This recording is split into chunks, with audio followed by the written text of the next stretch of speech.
Hello everyone, তোমরা সকলে কেমন আছো? আশা করছি ভালোই থাকবে। বৃষ্টি ভেজার দিনে আমিও খুব ভালো আছি। তো দেখো, আমি আজকে একটা নতুন রেসিপি নিয়ে চলে এসেছি। সেটা হচ্ছে আলু দিয়ে মাছের ঝোল, পুকুরের টাটকা মাছ, সেই মাছের ঝোল, তা আবার কাঠের জালে, পাতলা পাতলা ঝোল। কেমন লাগবে বলো তো বন্ধুরা? খেতে হেভি লাগবে। তো দেখে নাও আমি আলু দিয়ে মাছের ঝোল কী করে করছি, আর উনুনের জালে। তোমরা হয়তো সবাই উনুনের জালে পারো না, আমার সব রকম অভ্যাস আছে, আমি সব রকমই বাড়িতে করি। উনুনেও করি, এদিকে গ্যাসেও করি। আমাদের সব রকম করা অভ্যাস আছে, আমাদের কাঠের কোনো অভাব নেই, গ্যাসেরই এখন অভাব। তো এদিকে দেখো, মোটা মোটা যে কাঁকরোলগুলো হয় সেগুলো ভেজে নিয়েছি উনুনের জালে। আজকে একটু গ্যাস সাশ্রয় করে নিলাম, গ্যাসে একটু ভাজাভুজি করে নিই, কিন্তু আজকে দেখলাম গ্যাসটা বাঁচিয়ে ফেলি। গ্যাসের তো এমনিতেই খুব ক্রাইসিস চলছে। তো দেখো, আমি এবার কড়াইয়ে তেল দিয়ে দিলাম, তারপরে আলু দিলাম। আলুটাকে একটু লাল লাল করে ভেজে নেব। ভেজে নেওয়ার পরে তুলে নেব আলুগুলো।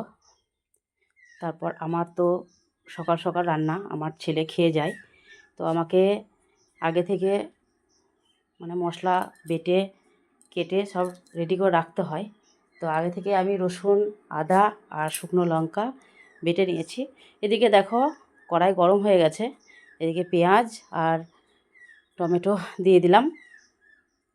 তারপর আমার আদা রসুন আর শুকনো লঙ্কা পেস্ট করা থাকে, মিক্সিতে বেটে নিয়েছি।